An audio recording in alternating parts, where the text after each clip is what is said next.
Este podcast é uma produção Reverber.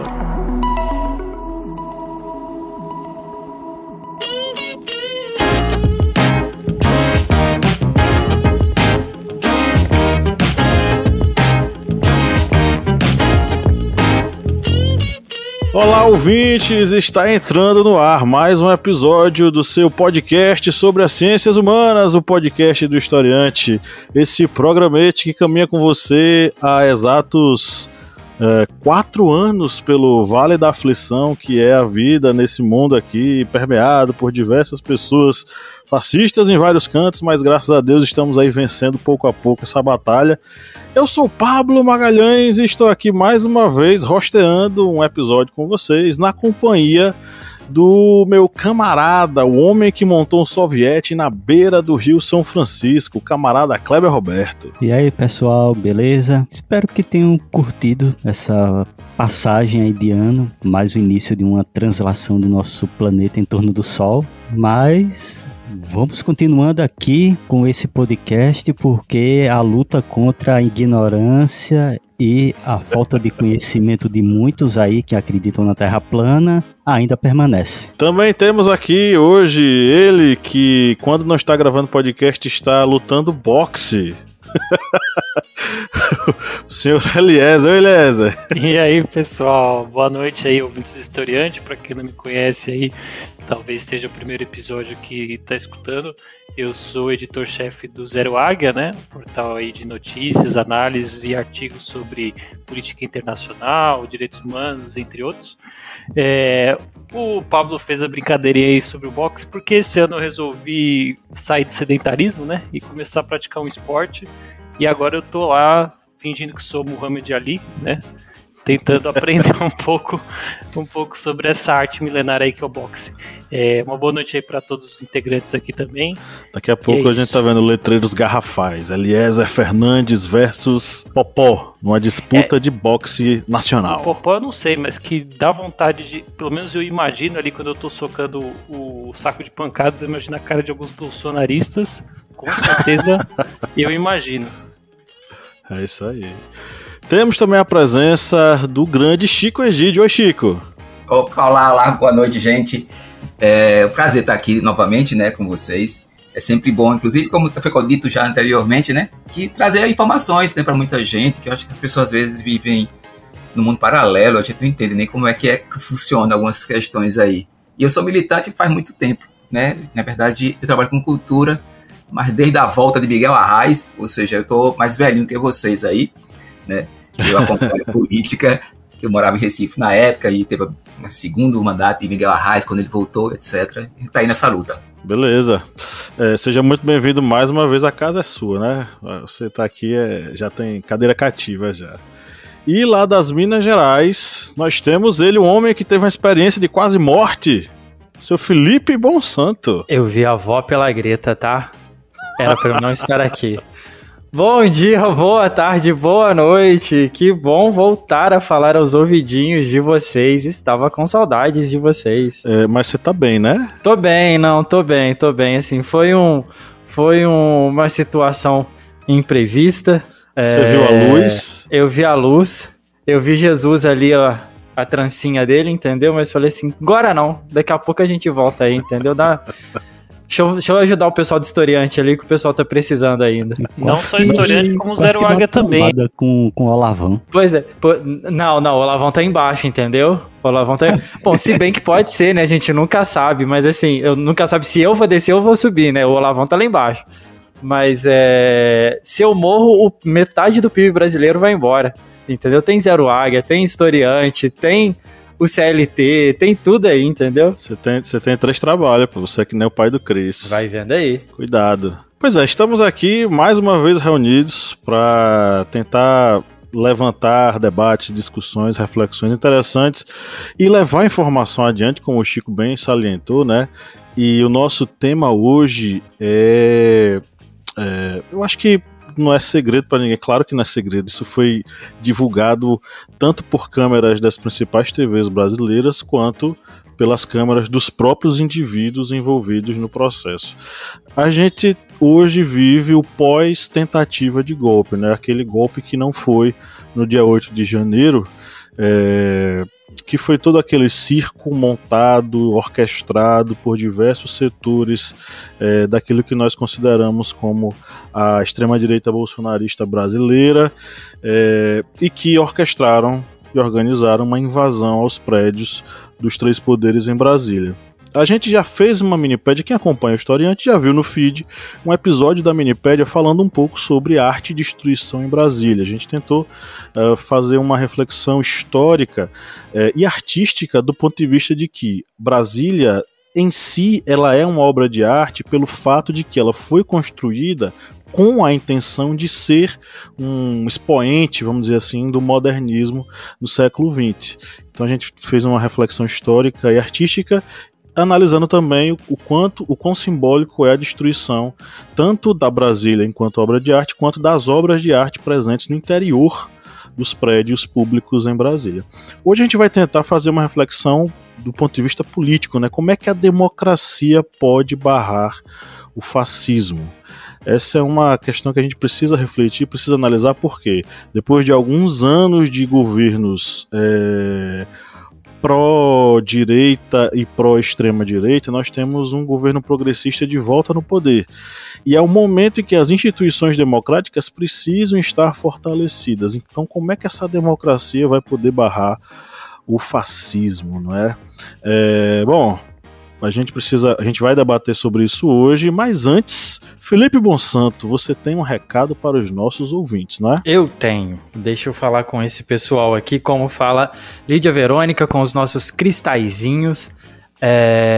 Se você está ouvindo a gente agora, nesse exato momento, pelo Spotify, pelo Apple Podcasts ou qualquer outro agregador de áudio que você consiga classificar o nosso podcast, vai lá no Spotify, no Apple Podcasts, dê 5 estrelas pra gente, avalie a gente positivamente no seu agregador, ajude a gente compartilhando o conhecimento, compartilhando informação, compartilhe com seus amigos, compartilhe esse episódio com outras pessoas, nas redes sociais, naquele grupo do WhatsApp dos seus parentes bolsonaristas. Então, assim, divulga a gente, ajuda a compartilhar conhecimento, a informação de boa qualidade. E, claro, né, se você quer ajudar além disso tudo, além de compartilhar, além de dar 5 estrelas, seja um apoiador do Historiante. Tem 2 jeitos de você fazer isso: no apoia.se/historiante ou no aplicativo da Aurelo. Tanto lá quanto cá, é só você fazer a contribuição de a partir de R$4 mensais. E aí você tem acesso aos nossos podcasts secretos, a entrevistas a entrevistas exclusivas e ao nosso sorteio mensal de livros das editoras parceiras. A gente recebeu um baque aí com a derrubada do nosso Instagram, foi uma ação orquestrada por indivíduos que eu não vou falar aqui o nome, senão vai acontecer de novo. Mas estamos aí na luta de novo e a gente conta com vocês que nos ouvem, que nos acompanham e que nos aturam há tanto tempo. Bora para o nosso giro de notícias, né, Cleber Roberto?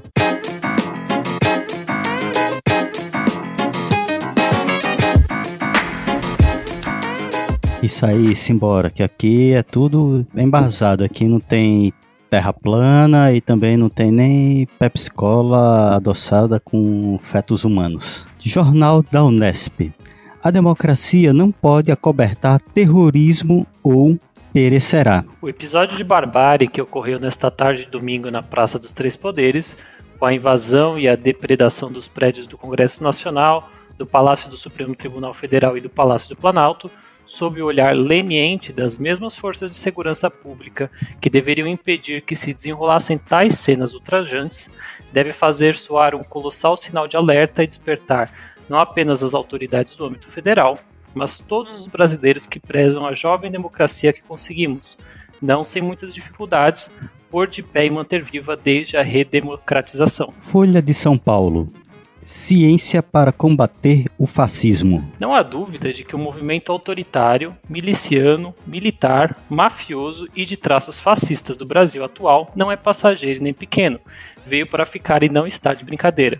O que poderia ser apenas uma guerra de narrativas é, antes de tudo, uma guerra total, que se trava de forma intestina no Brasil, nos bastidores e nas ruas, sem descanso e sem recuo, de forma híbrida e combinada. Esquerda Online. Notas sobre o ensaio golpista de 8 de janeiro. Não se trata de qualquer golpismo, em primeiro lugar. Não se pode perder de vista que estamos diante da luta contra o fascismo do nosso tempo. Não haverá trégua enquanto o fascismo não for derrotado e esmagado pela força do movimento de massas. Este ressurge como resultado da crise do sistema capitalista internacional, que se expressa nos âmbitos da disputa geopolítica, do imperialismo, da estagnação econômica, da devastação ambiental, dos retrocessos nas conquistas sociais, no crescimento da miséria e da fome no mundo, do retrocesso nos direitos humanos, da incapacidade do capitalismo fazer a humanidade avançar no caminho de um mundo melhor. Isso é parte da explicação do porquê a democracia burguesa está mais frágil e enfrenta dificuldades em vários países. Manifesto Anistia Nunca Mais já tem quase 90 mil assinaturas. O abaixo-assinado Anistia Nunca Mais, que pede ações do novo governo Lula, PT, contra os crimes de Jair Bolsonaro, PL, durante sua gestão na presidência e os crimes contra a democracia, tem apoio de mais de 50 entidades e já soma cerca de 90 mil assinaturas. Beleza. Pablo, solta aí o prato de cuscuz que eu sei que você tá comendo e bora lá. Vamos para editorial. Queria, não tô não. Bora pro nosso editorial.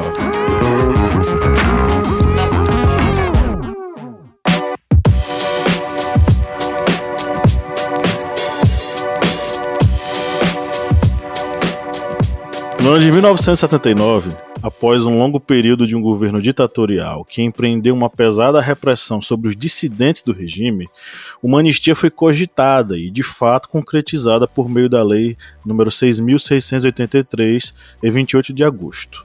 Essa lei, longe de ser um exemplo de uma reabertura democrática do sistema ditatorial, menos ainda de um gesto empático dos militares para com as pessoas massacradas pelo aparelho repressivo, serviu para salvar a pele dos próprios algozes da República. Ao mesmo tempo em que concedia anistia aos exilados e perseguidos por pegarem armas ou mesmo manifestarem publicamente discordância do regime, a lei perdoava militares com as mãos lavadas de sangue da população. Crimes de tortura, sequestro, desaparições forçadas e assassinatos são alguns exemplos do que esses militares anistiados fizeram até então. Esse perdão coletivo pode ser visto como um dos motivos pelos quais o Brasil, enquanto nação e pátria, escolheu não resolver seu passado autoritário, não passá-lo a limpo. Ao longo de décadas, o ovo da serpente foi calmamente aquecido. A redemocratização diminuiu o ímpeto milico, mas o golpismo continuou em voga. Em janeiro de 2023, a invasão e depredação dos prédios dos três poderes sintetizou em si todos os anos anteriores de aparelhamento estatal por parte dos militares, novamente ávidos pelo poder.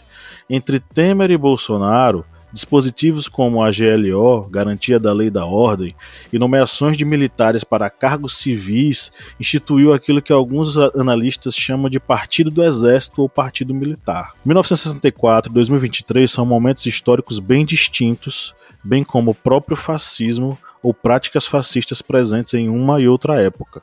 O golpe que não foi, em janeiro desse ano, não teve tanques nas ruas, mas parte da sociedade brasileira mobilizada pela desinformação veiculada nas redes.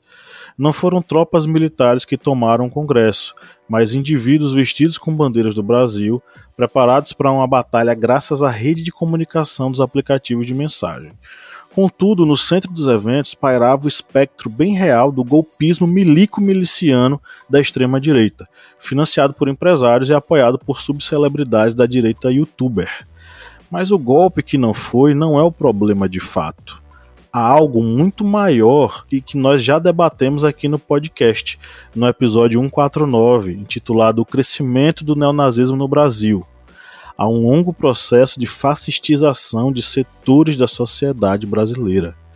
Dos 9 traços da personalidade autoritária vinculados à concepção fascista da vida, desenvolvidos pelo Theodor Adorno em 1950, temos a escala F, de potencial fascista, 5 elementos: o cinismo, a preocupação com o comportamento sexual, a agressividade autoritária, o poder e a rudeza e a submissão à autoridade. Em uma análise pessoal, eu vejo todas essas características em parte da população brasileira que apoiou e praticou os atos terroristas. E aí eu deixo a pergunta com vocês, meus amigos, para a gente começar a girar o debate. De que maneira a democracia pode barrar a consolidação disso, desse fascismo em nossa sociedade?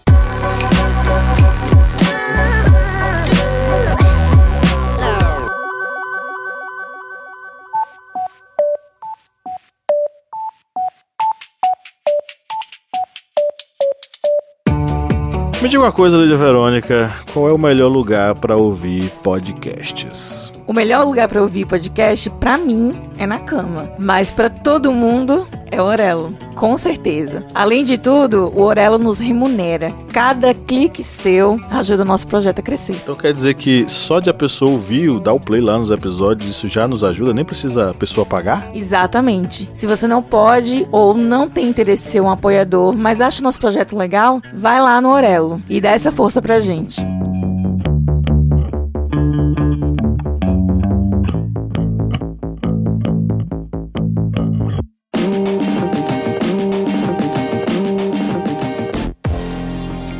Na verdade, não deve ser muito fácil combater esse, principalmente nesse momento, né, que várias pessoas que já tinham esse fascismo no coração sentiram mais à vontade com o presidente eleito, né, o Jair Bolsonaro. Que, de fato, isso deu uma legitimidade às falas mais absurdas, na verdade, que representam exatamente esse movimento que, inclusive, foi parado aqui, que ressurgimento, né, com mais força no Brasil, mas isso é uma tendência mundial também, né? Os Estados Unidos vivem lá, né, essa questão lá com Trump e tal. A Itália, né, elegeu agora, recentemente também, uma pessoa que já tinha essa ligação. Então, assim, eu acho que primeiro, no caso do Brasil, eu acho que a comprovação dos crimes de Bolsonaro e a punição dele, eu acho que já vai deixar um pouco em alerta, na verdade, essas pessoas, né? O que é muito estranho, até porque algumas pessoas foram liberadas agora desse ato de terrorismo, né? Lá no Palácio dos Três Poderes, na Praça dos Três Poderes, eles saíram com a tornozeleira eletrônica e aquilo ali para eles foi transformado em troféu. É muito estranho isso, na verdade, né? Que lavagem cerebral esse pessoal teve para estar dessa forma, né? Se relacionando com a justiça. Ou seja, eles, na verdade, propuseram essa destruição e se orgulham de ter sido presos. É muito estranho isso aí. Até completando um pouquinho isso que o Chico está falando, uma forma de combater esse movimento, né, essa onda fascista que a gente tem no Brasil hoje é uma questão muito cultural. A gente pode perceber o crescimento que houve nos últimos anos, né, da insatisfação da ala conservadora, da ausência de posicionamento deles, né, eles estavam muito quietos até 2013, e a partir disso, quando eles começaram a perceber que o descontentamento, pelo menos econômico naquela época, eles potencializaram isso e começaram a lutar. E aí eles aumentaram esse discurso, como que fala? Agregou a esse discurso um discurso do Bolsonaro, de outras pessoas, de outros youtubers, de pessoas influencers aí, que deram voz e deram a possibilidade desse pessoal para que eles pudessem crescer. Então a cultura, né, a fake news, a forma com que eles comunicavam, a forma com que eles se organizaram, isso precisa muito ser estudado, e principalmente a cultura, a forma com que a gente trabalha. A gente está tendo alguns casos que a gente pode perceber no discurso de 4 anos atrás, de 5 anos atrás, quando o Bolsonaro ainda estava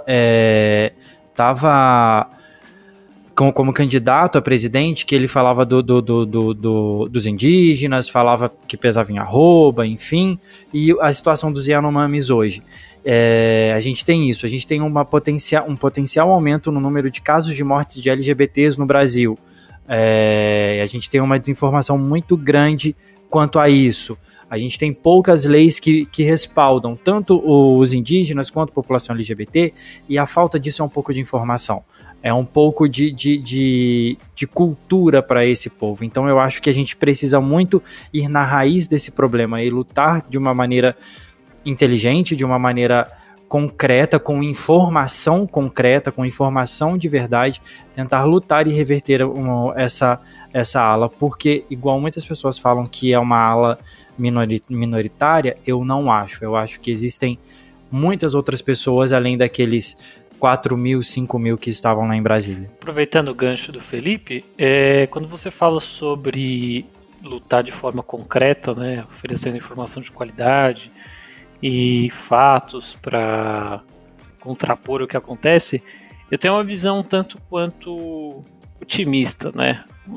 Não sei se otimista, mas eu tenho uma visão um pouco diferente sobre o que vem acontecendo aí. A gente teve 4 anos de governo Bolsonaro que deram voz, como o Chico falou, para muita gente que tinha seus preconceitos, seus julgamentos guardados e tiveram voz para fazer o que eles queriam. Eles se sentiram encorajados a fazerem o que gostariam de fazer. E isso resultou em 8 de janeiro em Brasília. Porém, isso também tem consequências reais. Consequências como essa nova medida de federalizar as forças de segurança de Brasília, que foi proposta pelo ministro da Justiça, Flávio Dino. Você tem a prisão de diversos integrantes aí desse grupo que invadiu Brasília. Você tem a queda aí de vários youtubers e blogueiros bolsonaristas nos últimos dias. Eles perderam contas, perderam contas nas redes sociais, perderam muitos seguidores. Teve vamos dizer assim, uma limpa, né, nessa mídia direitista, ultradireitista, que teve muita voz, muito palco nos últimos 4 anos. E uma outra consequência também é o pessoal que apoia, né, o movimento bolsonarista, ou os bolsonaristas em si, começarem a pensar assim, poxa, eu acho que essa galera aí tá indo longe demais. Tipo, será que precisava entrar lá dentro do prédio do Planalto e quebrar tudo? Então, assim, muita gente que está dentro do movimento bolsonarista de uma forma moderada, que tem gente sim que está nessa leva aí de uma forma moderada, começou a entender que talvez as coisas não sejam bem como eles pensam. Eu costumo dizer que é como se a consequência do comportamento que eles têm começa a acontecer, eles começam a entrar em contato com a realidade, coisa que durante os últimos anos eles não tinham feito. Eles viviam naquela bolha ali, virtual, só que 8 de janeiro meio que quebrou um pouco essa bolha. Eles começaram a entender que as coisas não são bem por aí. Pelo menos é essa visão que eu tenho sobre o que tem acontecido. Com relação a essa pergunta, como combater o fascismo, acho que tem que ser 2 pontos. Um dos primeiros pontos seria exatamente isso que estamos abordando aqui, que tem que ser combatido logo de forma exemplar. Não somente aquelas pessoas que estavam ali quebrando as coisas em Brasília, no Congresso, no Supremo, mas também combater as pessoas que financiaram, as pessoas que incentivaram, ou seja, digamos, essa bolha da extrema-direita que resultou no acontecimento de 8 de janeiro, ela tem que ser julgada e tem que ser condenada. Isso daí acaba se tornando um exemplo para os outros. Um outro ponto que tem que ser abordado, e isso é muito importante, é exatamente a luta com relação às pessoas que digamos, ainda ficaram com aquele sentimento de pertencimento a esse grupo, que não estava ali em Brasília no quebra-quebra, que ficou ali caladinho, não se pronunciou, mas que de uma forma ou de outra achou que aquelas pessoas que estavam quebrando tudo ali em Brasília estavam no seu direito. E acabam também muitas vezes expondo a situações que são, digamos, que fazem parte do ideal fascista, que é aquela ideia de nacionalismo, de um tradicionalismo exacerbado, de um irracionalismo com relação ao culto, a um líder, a uma falta de um, digamos, espírito que venha a abarcar a modernidade, ou seja, que seja crítico às novidades, que seja crítico à modernidade. E todos esses aspectos, e muitos outros que fazem parte do fascismo, eles estão ainda intrínsecos, ainda estão inseridos em uma parte da nossa sociedade. E isso tem que ser combatido, porque senão não vai adiantar punir agora. essas pessoas que cometeram essas práticas, que cometeram esse vandalismo. Porque daqui a alguns meses, meses ou anos, isso acaba ocorrendo novamente. Porque, infelizmente, é algo que está intrínseco em uma parte da nossa sociedade. Eu ia completar só o que o Kleber estava falando, a questão em duas coisas, né?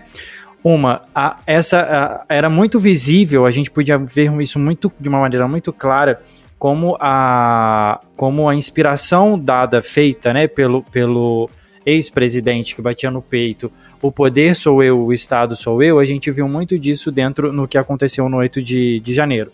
Quando as pessoas quebravam as coisas, invadiram o Congresso, invadiram o STF, falavam assim, o povo é o STF, o povo é o Congresso, então o povo é o poder. Então, assim, não é.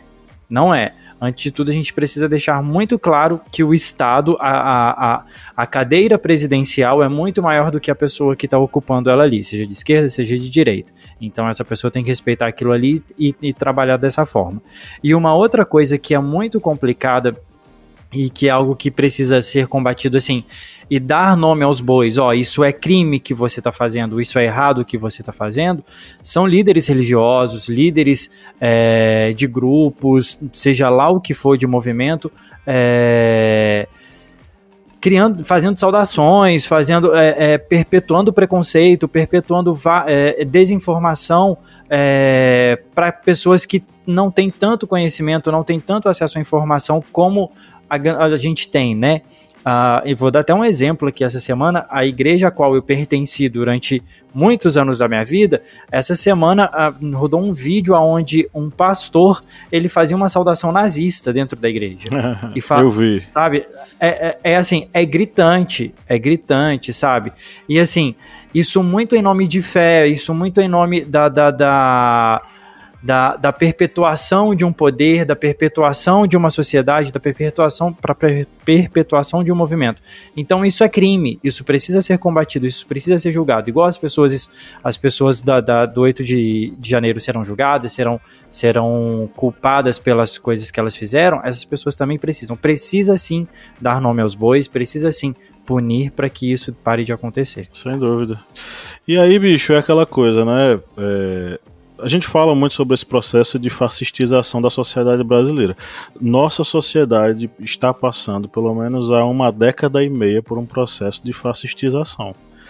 E é um processo tão profundo que ele se encapilariza por várias ramificações.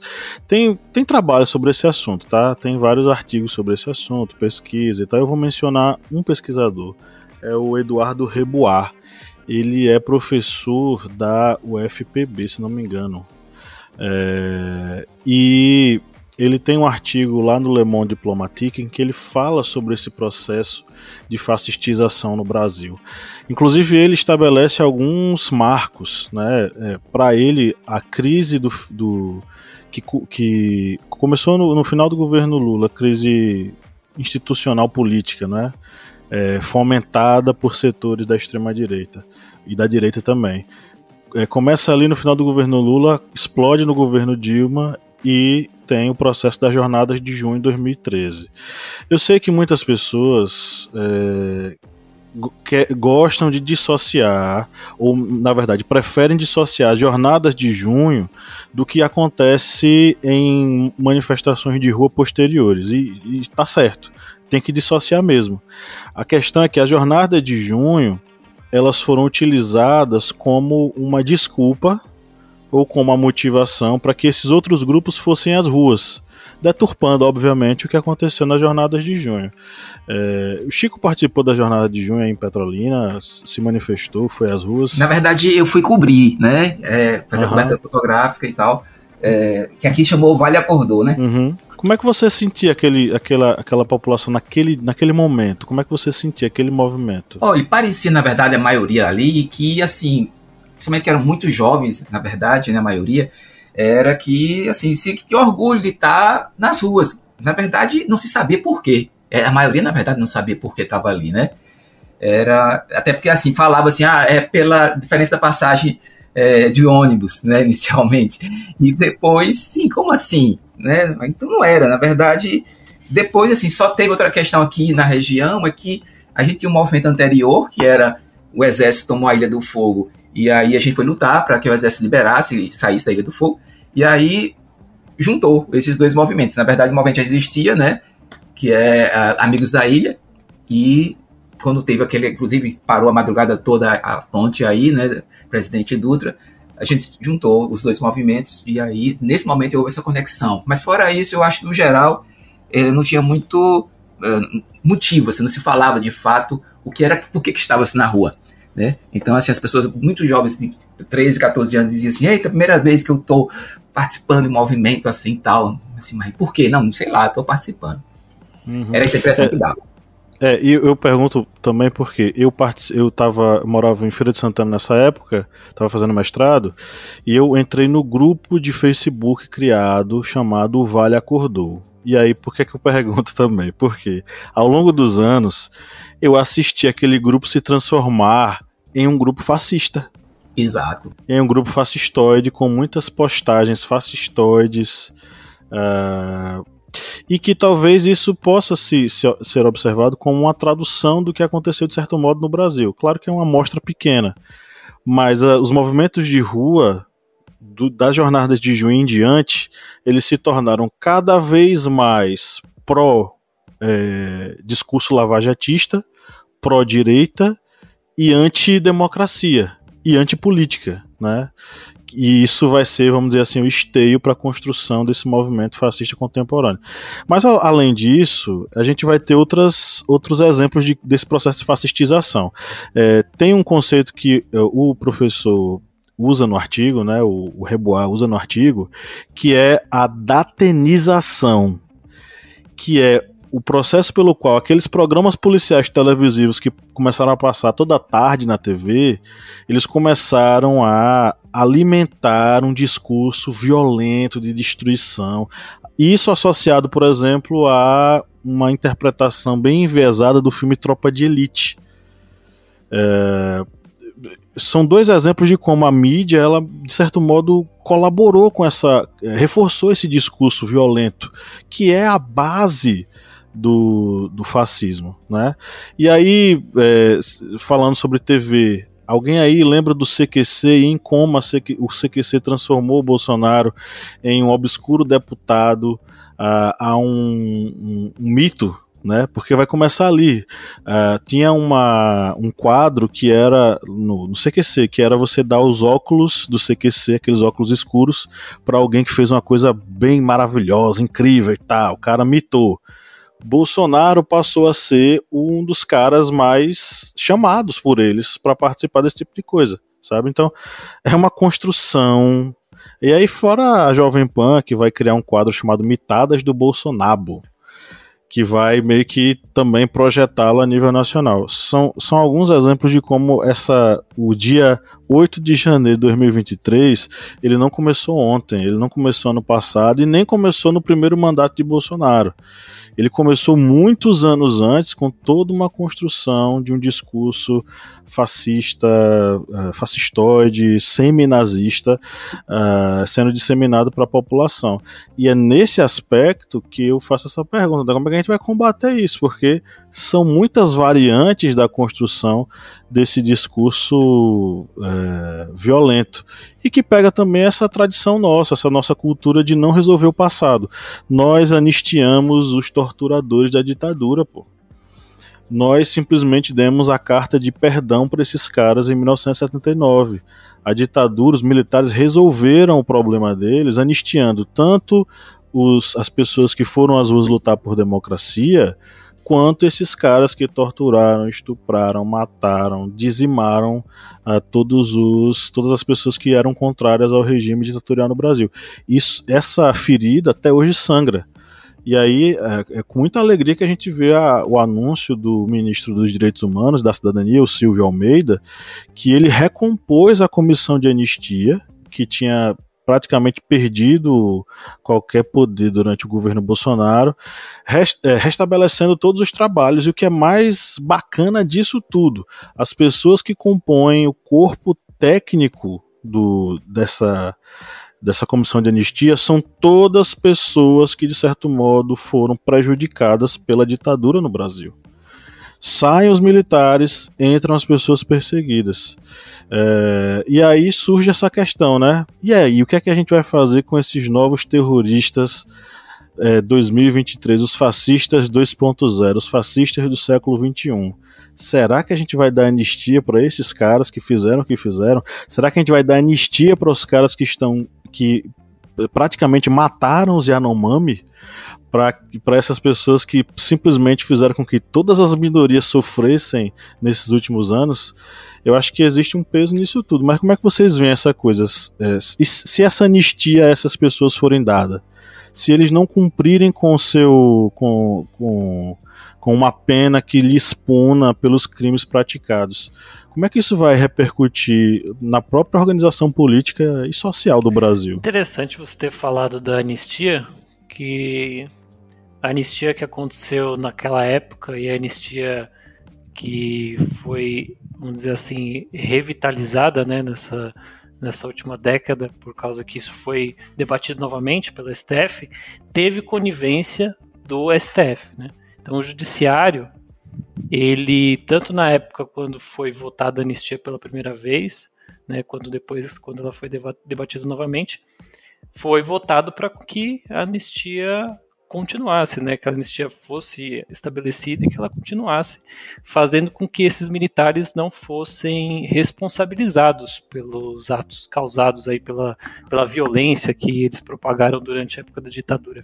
Então, um ponto muito importante para se observar nos próximos anos, né, a partir de agora, é como que vai ser o comportamento do Supremo Tribunal Federal em relação a isso. E eu, particularmente, vejo algumas coisas positivas, né, principalmente aí na figura do Alexandre de Moraes, que nos últimos 4 anos foi um contraponto em relação ao governo Bolsonaro. Porém, eu sou um tanto quanto cético à instituição pelo fato de eles já terem se mostrado coniventes com os militares no passado. A gente também tem que tentar ver a questão da época, né, exatamente.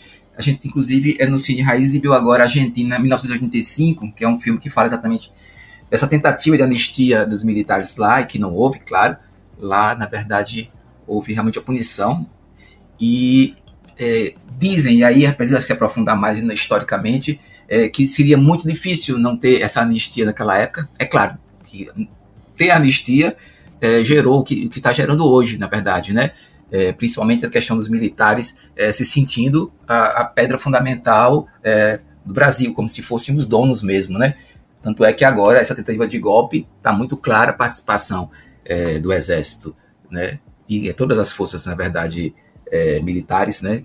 De certa forma participou, cada vez está mais provado pelos vídeos e pela ou ineficiência ou na verdade existem fatos muito reais, né? Dentro de tudo que foi mostrado até hoje, que de fato eles participaram, né, ajudando aquelas pessoas, né? Inclusive, até isso precisa ter outro estudo também, que muitas pessoas que estavam ali, a maioria, claro, eram patriotários, né, que são massa de manobra e tal, para esses fascistas mor, né, mas existiam lá dentro também profissionais, né, provavelmente de segurança, porque tinha muitos que estavam com máscara antigás e tal.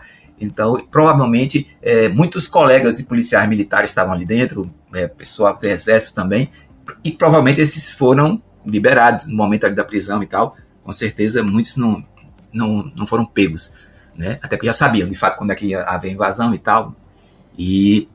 Mas, realmente, esse é um tipo de problema que a gente vai ter que enfrentar, né? E que essa anistia daquela época, eu acho que gerou um pouco isso. E eu acho que o momento hoje é outro, e eu acho que, de fato, está mais difícil hoje haver essa anistia. Até porque estamos em outro momento histórico, né? E a cobrança está sendo muito maior para que não haja essa anistia.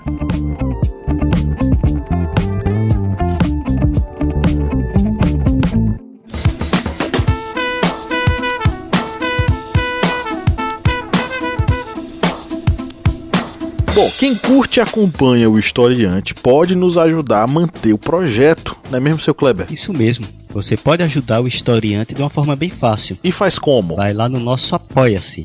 O link é apoia.se/historiante. E além de estar contribuindo com o Portal Historiante, você também vai ter uma série de vantagens, como fazer parte do nosso grupo secreto no Facebook, fazer parte também do sorteio mensal de livros. Olha só quantas vantagens para você, e tudo isso a partir, olha só, de R$4, que não dá nem para pagar meio litro de gasolina nesse ano agora de 2022. É tão pouco para você, mas é muito aqui para o historiante. Vá lá no nosso Apoia-se e contribua. É isso aí, o link tá na descrição desse episódio.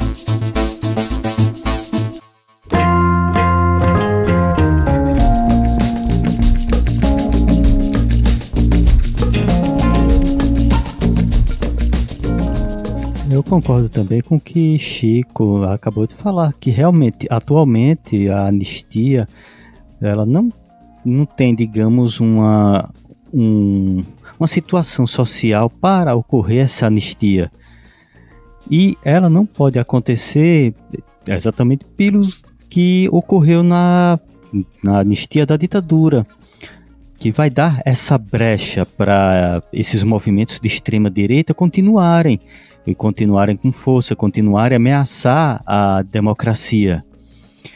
Isso a gente vê o reflexo até numa fala que eu esqueci qual foi o militar, não vou citar aqui de qual área, mas foi um militar que falou que Lula, com as atitudes que estava tendo, ele estava destruindo a ponte que existe entre ele e as Forças Armadas. Só que aí eu tenho que lembrar o seguinte: não existe ponte entre o presidente e as Forças Armadas. Existe uma escada dos 3 poderes para as Forças Armadas. As Forças Armadas estão lá embaixo. As Forças Armadas não é poder moderador no Brasil, não. Eles têm que botar isso na cabeça. Quem que esses caras pensam que são, né, bicho? O poder moderador. Eles acham que são poder moderador, que ali, o que ocorrer, a gente intervém. Não. As Forças Armadas, elas são subservientes aos poderes constituídos. E o presidente é o chefe das Forças Armadas. Mas aí, eu acho que é o reflexo exatamente do que ocorreu com a anistia no fim da ditadura, nos finais da ditadura. Que eles ainda continuam a ter essa mentalidade de que eles podem intervir na política a hora que eles quiserem. E não é isso. Eles são apenas Forças Armadas, eles são subservientes aos outros poderes, e principalmente ao presidente. Então, atualmente, eu acredito que não deve ocorrer anistia para os fatos que ocorreram no dia 8 de janeiro, porque vai dar muita liberdade para o fascismo que está inserido na sociedade, ele expandir ainda mais. Só lembrando que Pablo citou esse podcast sobre o crescimento do neofascismo no Brasil, é um dos nossos podcasts que eu acho que foi um dos mais ouvidos, não foi, Pablo, no ano passado? Foi. Porque exatamente pegou um momento em que estava começando a pipocar várias células neonazistas no Brasil. Então, se não descobriram a carta do Bolsonaro direcionada para esses grupos neonazistas.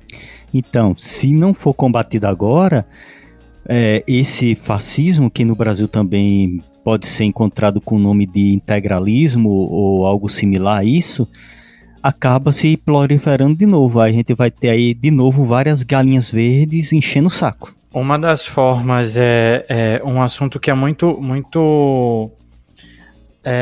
não é contraditória a palavra, mas é polêmico, né? Vamos colocar assim.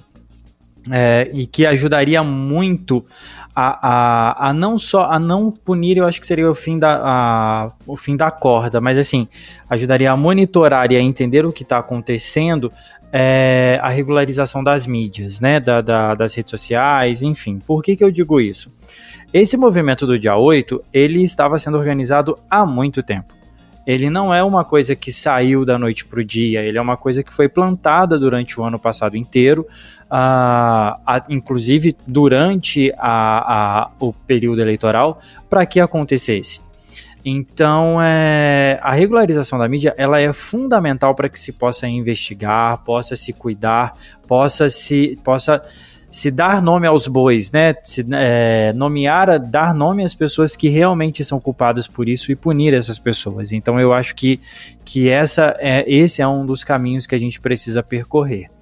Enquanto o Kleber falava a respeito do Exército, né, do STF, eu acho que foi o Chico que falou a respeito do STF, eu acho que precisa fortalecer através de leis, fortalecer através de processos a questão da cadeira maior do que quem está sentado nela. É uma coisa, aquilo que eu falei no começo, né, sobre o presidente. Eu acho que o fortalecimento do órgão e do cargo é fundamental para que se possa perpetuar o poder, limitar o poder dessas áreas, né, ao seu local, ao seu espaço devido, para que possa acontecer. E tem um outro ponto dessa coisa toda, dessa questão toda, que é uma questão quanto à guerra cultural que a gente tem passado, né, que fomenta, né, que é fomentada, que é alimentada com esses discursos que vem dessas redes sociais, que vem do discurso do tio do WhatsApp, que vem da mamadeira de piroca e por aí vai, dando poder e alimentando a população que é adepta a esses preconceitos, a esses movimentos. E uma coisa que eu acho muito interessante é que uma das estratégias de mobilização que os caras usaram durante esse tempo inteiro estava ali baseada, ancorada no uso do aplicativo de mensageria, né? No início era o WhatsApp, depois foi o Telegram e ainda continua sendo. Como esses caras conseguiam construir toda uma rede paralela, na verdade, toda uma realidade paralela. Não sei se vocês chegaram a ver isso nas redes sociais, mas eu vi vídeos de pessoas chorando, comemorando que Lula não iria tomar posse. Mas não era uma pessoa ou duas, era uma multidão de pessoas chorando e gritando: meu Deus, graças a Deus, Lula não vai tomar posse, não vai ter posse. Foi construída toda uma realidade para aí. Tem outros exemplos. No dia em que teve as eleições e eles contestaram e tal, eles dispararam uma mensagem dizendo que o STF tinha comprovado a fraude nas urnas, e uma multidão de pessoas começou a chorar, a gritar, bater no peito: graças a Deus, descobriram a fraude e tal. Então, parte dessa estratégia desse fascismo brasileiro, o bolsonarismo, né, que é o fascismo brasileiro na atualidade, foi conduzir essas pessoas pelo vale da ignorância, a tal ponto em que elas sequer sabem dissociar o que é mentira do que é verdade, sabe? Então eu acho isso uma coisa louca. Sabe por que ocorre isso? Só rapidinho. Porque eles não se informam mais pelas mídias, não vou nem dizer assim, grande mídia, nenhuma. Eles se informam apenas pelos grupos de Telegram ou de WhatsApp. Isso porque eu conheço uma pessoa, que eu até me afastei dela, desde o dia que estava eu e outro conhecido, estávamos falando de Lula, tal, dos que ele fez, e essa pessoa ficou tão nervosa que começou a se tremer. Disse: opa, isso aí não dá para conversar nada com essa pessoa assim. Mas essa pessoa mesmo dizia que não assistia mais Globo, não assistia mais Record, não assistia mais Bandeira, não assistia mais TV. Se informava a partir de um... Eu esqueci o nome do grupo, mas era Plantão Nacional, alguma coisa assim, que de 40 em 40 minutos mandava notícias no grupo do WhatsApp. Aí você já vê, né, o nível de notícia que essa pessoa vai receber e vai ficar acreditando. É a partir daí que começa a surgir essas pessoas que, do nada, está ali no WhatsApp mandando mensagens, gifs de bom dia, e no outro dia está sendo preso lá na Papuda ou na Colmeia, lá em Brasília. É complicado. É isso aí. Bom, meus amigos, alguém quer fazer mais algum comentário antes da gente ir para as indicações? Eu tenho algumas coisas para comentar aqui, eu espero que eu não me alongue muito, mas queria comentar sobre coisas que vocês falaram, na verdade. Quando você falou sobre o CQC, Pablo, eu lembrei que eu li essa semana sobre a indicação do MBL à presidência da República nas próximas eleições. Muito bem lembrado. Que absurdo isso, né? excelentíssimo apresentador de talk show Danilo Gentili, que era parte do citado programa CQC. Então, assim, se você começa a juntar os pontos, você começa a entender que a direita, ela não é tão desorganizada ou tão desunida quanto as pessoas pensam.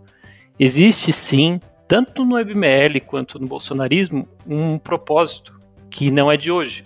Né? Como o Pablo falou, existe um processo de fascistização ocorrendo no Brasil há 15 anos já. E isso vem ganhando forma de... Assim, eles têm suas fraquezas? Tem, você consegue identificar que não tem muita coesão quando eles praticam os discursos, tanto que acaba tendo muito quebra-pau entre eles. Mas o MBL fazer esse anúncio diz muito aí sobre o que eles pretendem aí para as próximas eleições, para o futuro desse movimento político aí, que é bem obscuro se você for pensar. Se você começa a cavar, vocês falaram das jornadas de junho, foi mais ou menos nessa época que o MBL surgiu. Ele começou a ter um pouco mais de, vamos dizer assim, de voz, né, a partir das jornadas de junho. Não sei se vocês lembram que começou a aparecer página no Facebook, vocês falaram dessa página do Recife. Vale acordou. Então, não, de Petrolina, Pernambuco. Ah, de Petrolina? Então, o MBL ele surgiu muito aqui no meu estado, aqui em São Paulo. Ele teve muita voz quando teve as jornadas de junho, quando teve os movimentos sobre a passagem aqui em São Paulo. E aí o MBL usou o povo acordou, aqueles termos, né, para começar a angariar seguidores. E só um adendo, rapidinho. O MBL se aproveitou da sigla do primeiro movimento que fez que levou o pessoal para a rua para lutar contra o aumento da passagem, que foi o MPL, o Movimento Passe Livre. Aí Sim. O MBL se aproveitou, criou uma sigla muito parecida e se colocou como herdeiro desse movimento. Existem artigos aí, estudos, que mostram que existe financiamento de think tanks americanos, né, de direita, em cima desses movimentos brasileiros que surgiram, tanto o MBL quanto outros. Mas o MBL eu acho que é o que teve mais sucesso, por assim dizer. Então, você vê que não é nada jogado ao léu, assim. Tem coisas que têm acontecido para formar aí um governo de direita, que assim, o bolsonarismo ele foi uma vamos dizer assim, uma consequência um tanto quanto atrapalhada desse movimento. Porque o bolsonarismo, por mais que ele tenha causado muito dano, ele não conseguiu consolidar. Porém, se algum candidato do MBL consiga chegar ao poder, você pode ter certeza que isso não vai ser que nem o bolsonarismo, vai ser muito mais coeso e provavelmente vai ser muito mais perigoso do que o próprio bolsonarismo. Falando também sobre o fascismo, eu vejo que o fascismo é uma válvula de escape para quando a gente tem crises, né, principalmente crises econômicas ou sociais no país. Isso aconteceu em 1939, isso aconteceu aqui no Brasil, quando teve a ditadura militar, e você tem essa resposta do capitalismo para as crises no surgimento dessa extrema-direita. Você tem o fascismo começando a aparecer como se fosse uma resposta. Por quê? Porque é simples, né? É uma forma de... o inimigo é aquele ali, a gente tem que acabar com aquele inimigo para resolver todos os problemas. E como o Felipe Bonsanto já falou diversas vezes daqui no podcast, como vocês falam, a minoria é sempre o inimigo dessas pessoas. Tudo que é diferente vira o inimigo. E aí o fascismo se aproveita disso e cria a guerra cultural. Cria uma solução fácil para o problema que está acontecendo. Seja fome, seja falta de emprego, seja miséria, seja situação de violência nas ruas, tudo isso eles criam uma solução fácil, que seria você recuperar o Brasil, né? Que essa é a frase que os bolsonaristas falam, a gente vai recuperar o Brasil do povo. Que o mal seriam os esquerdistas, assim como os judeus foram... Costumes, né? Isso, assim como os judeus foram o problema dos nazistas, assim como os comunistas foram o problema dos fascistas. Sempre tem um grupo menor a ser destruído, porque se destruí-lo, aí as coisas melhoram. Né? Exatamente. E o fio condutor de muitos desses movimentos é a religião. Então a gente estava falando sobre as igrejas neopentecostais, por muito tempo foi a Igreja Católica. Tanto que se você for pensar, depois da Segunda Guerra Mundial, acho que foi o Papa Pio que excomungou os nazistas, os nazistas não, perdão, os comunistas. Os comunistas.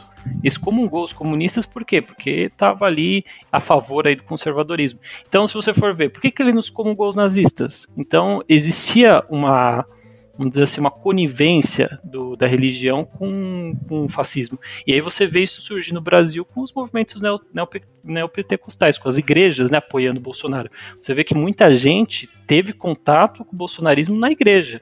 Ele falou da família dele, da igreja que ele frequentava, e esse vídeo do pastor fazendo o símbolo, o gesto de Hitler, é um negócio assim, absurdo, porque você vê que ele tá rindo.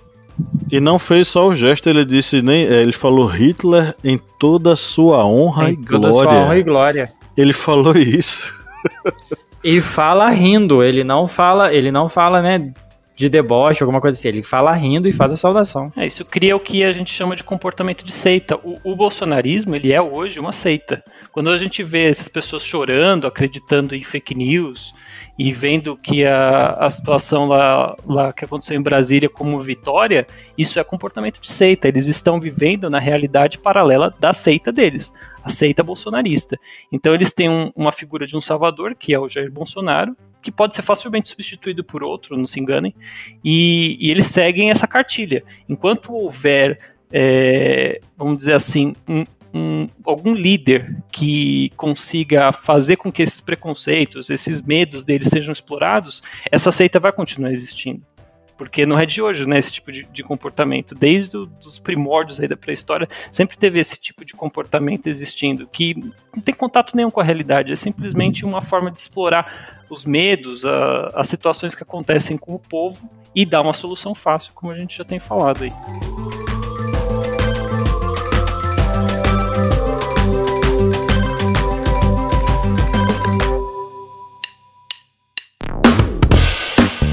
Você que é nosso ouvinte, que acompanha esse podcast a cada semana e adora ouvir os nossos papos, que tal a gente fortalecer os nossos laços de amizade? É simples demais e nem precisa pausar o episódio, né, Felipe? Exatamente, Paulo. Se você está ouvindo a gente agora, seja no Spotify ou seja na Apple Podcast, pra gente ficar mais íntimo, pra gente falar cada vez mais ao seu ouvidinho, você faz o seguinte agora. Enquanto tá ouvindo a gente, vai lá, avalia a gente no seu aplicativo de áudio. Vai lá no Spotify, dá 5 estrelas pra gente. Vai lá no Apple Podcasts, dá 5 estrelas pra gente. Isso fortalece o nosso relacionamento e você fica cada vez mais perto da gente. Faz isso pra gente, dá essa moral lá agora.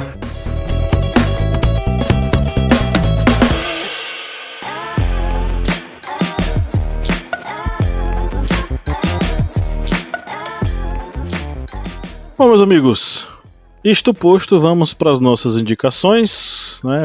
Nas nossas indicações, esse quadro final, onde a gente faz uma curadoria cultural para você que nos ouve religiosamente toda semana, e obviamente, uma sugestão que a gente vai falar aqui sobre vídeos, filmes, séries, livros, etc, etc.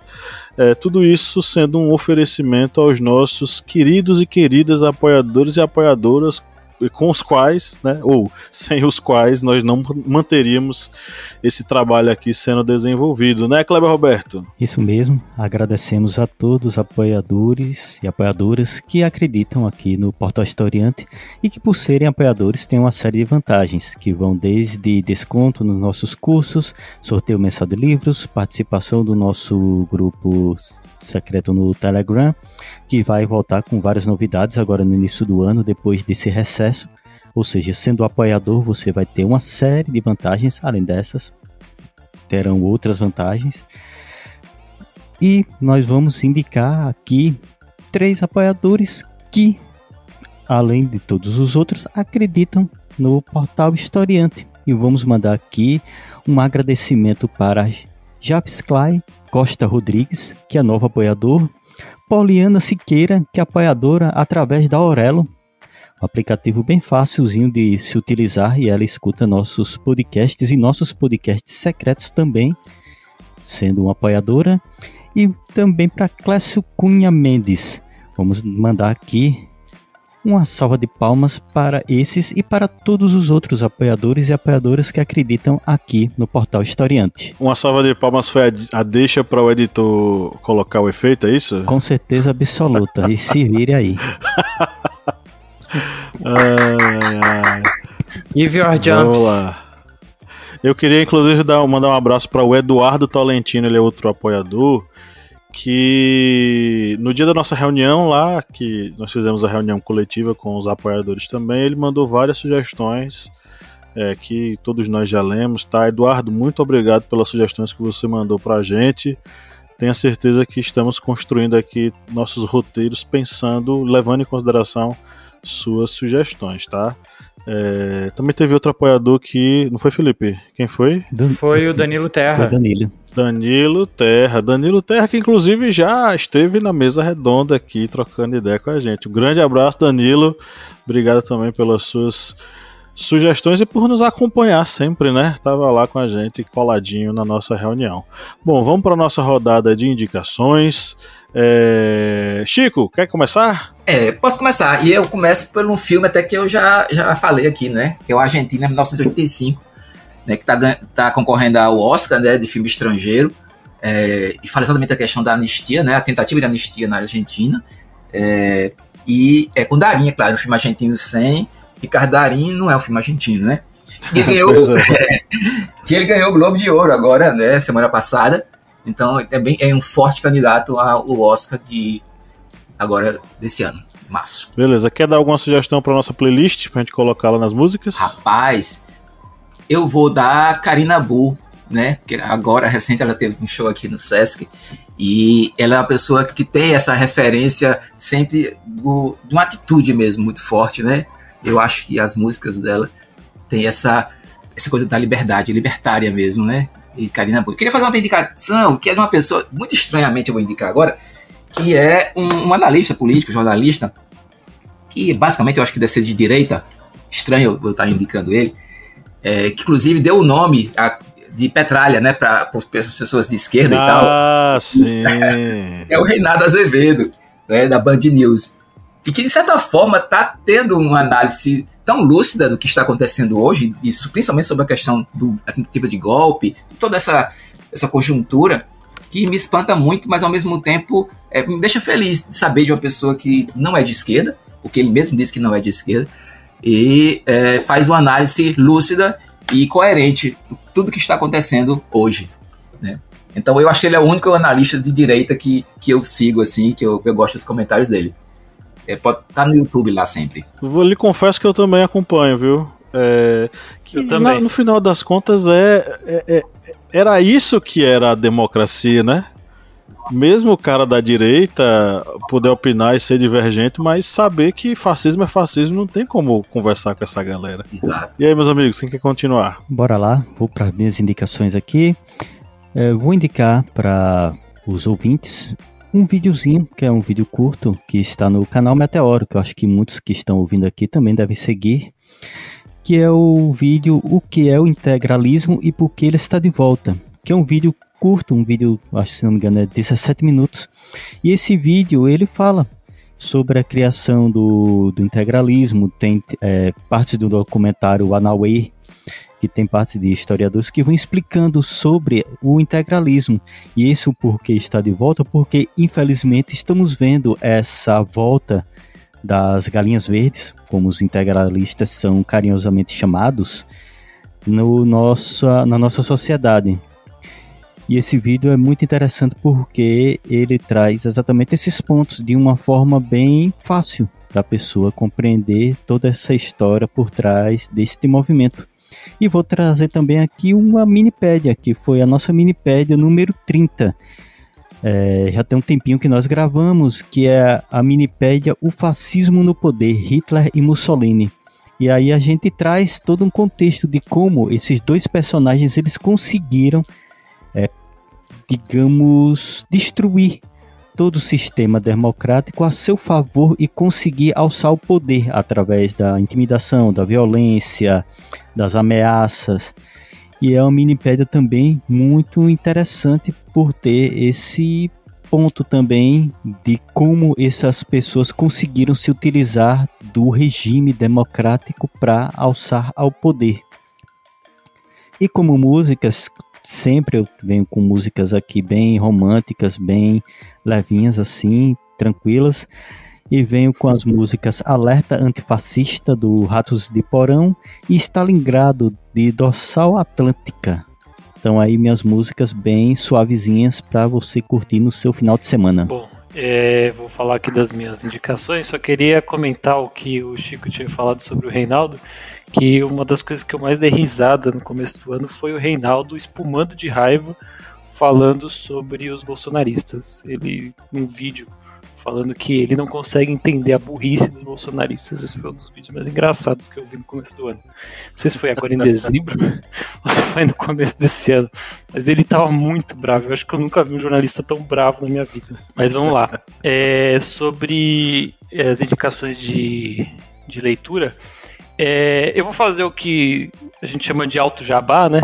Eu vou indicar o meu artigo. Eu acho que já foi indicado, pelo que o Pablo falou, o artigo que eu escrevi sobre o 8 de janeiro e os bolsonaristas, mas quem tiver interesse, eu fiz escrevi um artigo aí falando sobre o que aconteceu, algumas consequências, e aproveitando, eu também vou indicar um episódio do podcast da Rádio Novelo, que eu usei como referência a escrever esse artigo, e ele tem alguns recortes bastante interessantes, tanto sobre esse comportamento de seita que eu falei, e também fala sobre algumas das coisas que aconteceram quando eles começaram a investigar, né, esse pessoal aí do movimento bolsonarista. Eu achei um episódio muito interessante, e eu comecei a escutar esse podcast por indicação do Felipe Bonsanto, ele que falou sobre o episódio.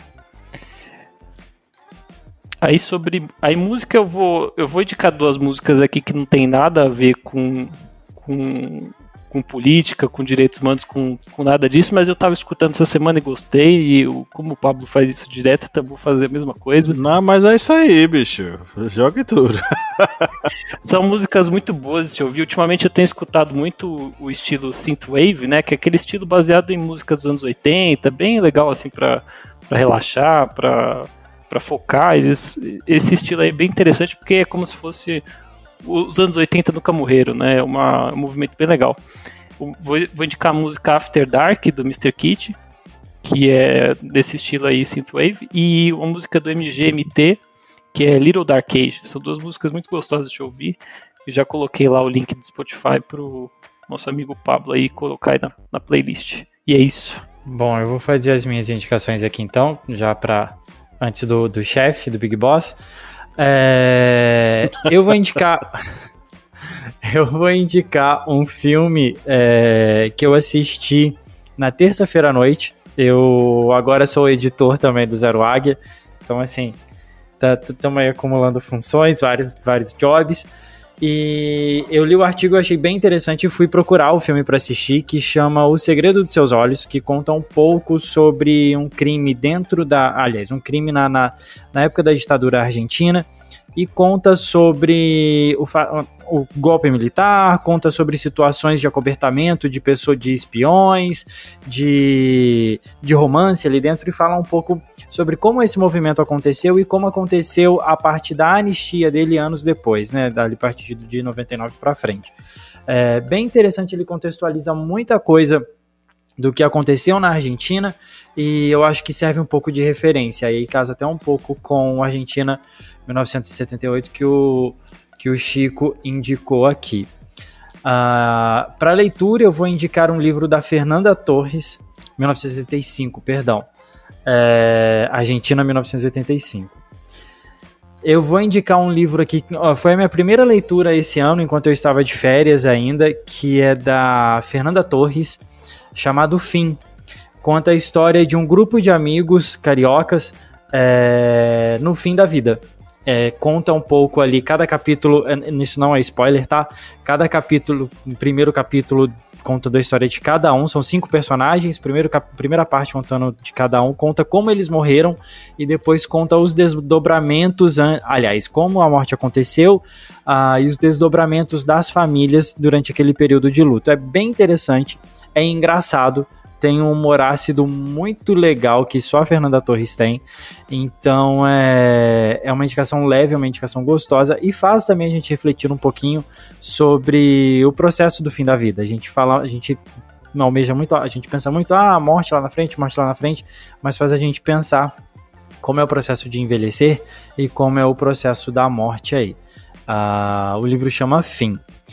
De música, eu vou indicar uma do Los Hermanos, que eu tenho ouvido muito nos últimos dias, que é... Los Hermanos de novo, velho. Toda vez variar, é isso, tem que começar o ano com banda boa, né? Então, com a melhor de todas, que é Los Hermanos. Então, eu vou indicar Além do que se vê, que reflete muito a respeito um pouco sobre o futuro, sobre as coisas que a gente planeja, mas que a gente não consegue ver além do horizonte, não consegue ver além das coisas, do que a nossa visão limitada ela permite. E eu vou indicar também uma música de um álbum em homenagem a Cássia Eller. Foi gravado um projeto com as músicas dela em reggae, e uma delas que assim me chamou muito a atenção e que eu gostei demais é uma música chamada Coronel Antônio Bento, que tem cantando o filho da Cássia, que é o Chico Chico. É uma parceria dele, do Chico Chico, com o Jorge do Peixe e Fernando Nunes. E eu já indiquei o Chico Chico várias outras vezes aqui, é um dos cantores que eu mais gosto também da atualidade. Chico Chico parece que ele é literalmente um pedaço da Cássia Eller, né? Mas o bicho Sim. Parece que a Cássia Eller é encarnado quando canta, bicho, é incrível. Sim, nossa, assim, ó, tem uma entrevista dele pra Sara Oliveira no podcast dela sobre música, que você ouvindo a voz do Chico Chico é a voz da Cássia Eller. Em algumas músicas você ouve a voz da Cássia Eller, você não ouve o Chico Chico. E fisicamente, né? Eles são muito parecidos. Então, fica aí a indicação da música Coronel Antônio Bento, que tem o Chico Chico, Jorge do Peixe e Fernando Nunes. E além do que se vê, dos melhores do mundo, Los Hermanos. Beleza, eu vou emendar logo na playlist. Eu vou sugerir... Primeiro, a minha música é de cara de 60 anos, tá? Eu sou um cara que eu tenho um espírito de 60 anos, eu gosto de James Taylor demais. E Fire and Rain é uma música que me toca bastante, fora várias outras do James Taylor que eu gosto bastante. E duas músicas que são lançamentos de alguns artistas que eu gosto bastante. Aqui em Casa, da Mariana Aidar, Feijuca e Roberta Sá. E uma música de uma cantora que eu descobri essa semana, Amanda Magalhães. O nome da música é O Amor Te Dá. É uma musiquinha bem gostosa de se ouvir e de se dançar também, né? Fora várias outras músicas dela que são fantásticas, e eu sugiro que vocês conheçam a obra dessa cantora, Amanda Magalhães. E aí eu vou sugerir um documentário e uma série. O documentário é o Extremistas.br, da Globoplay, saiu agora, tá quente, ainda tem imagens das invasões que aconteceram em Brasília, e é um percurso sobre como esses extremistas eles foram construídos e como essa ideologia ela foi montada em seus diversos aspectos. E a série é da Star Plus, Only Murders in the Building. Isso aqui é pra você se divertir. É uma série tipo Agatha Christie, pra você descobrir quem é o assassino da história, só que com muito humor. É com Steve Martin e com Martin Sheen e com aquela cantora que era da Disney, atriz da Disney, meu Deus do céu, Selena Gomez. É comédia, é romance, é suspense e é muito gostoso de ver, tá? Então assistam Only Murders in the Building, primeira, segunda temporada, elenco estrelado, inclusive na terceira temporada vai ter Meryl Streep fazendo uma série. Eu nunca vi Meryl Streep fazendo série, tá? Primeira vez. Então assistam, vale muito a pena. Bom, chegamos ao final do nosso episódio. Chico, Eliezer, brigadão por estarem aqui mais uma vez, viu? Imagina. Eu agradeço, obrigado pelo convite. Também agradeço a oportunidade. Meus amigos, Kleber, Felipe, estamos aí, né, de novo na lida. Pois é, levar o conhecimento desse povo aí, evitar que esse povo fique acreditando, como disse, em terra plana, que os pombos são de plásticos e tem câmeras da NASA que ficam filmando o que a gente faz. Meu Deus do céu. Enfim, e você que nos ouviu até agora, receba nosso abraço afetuoso e saiba que é pra você que a gente faz podcast aqui toda semana. Estamos de volta para essa temporada 2023. Apertem os cintos e seja o que Deus quiser. E no 3 vamos dar nosso tradicional tchau coletivo. 1, 2, 3. Tchau!